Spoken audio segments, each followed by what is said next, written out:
সবাই কেমন আছেন?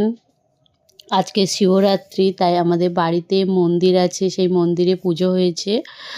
এই আমাদের শিবের মাথায় আমরা জল ঢালছি। অলরেডি বামুন পুজো করে দিয়ে চলে গেছে। একবার অলরেডি জল ঢালা হয়ে গেছে, আমরা এই দ্বিতীয়বার জল ঢালছি।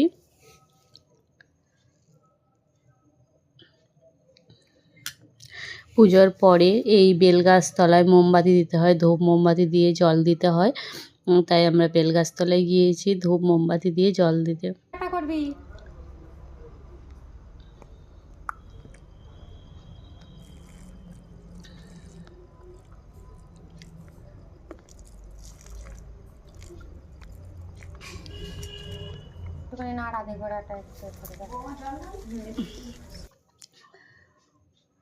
অনেক নাড়া দেওয়ার পরে একটা পাতা পেয়েছি। কেমন হয়েছে তোমরা সবাই জানাবে ভিডিওটা। আজকের মতো টাটা।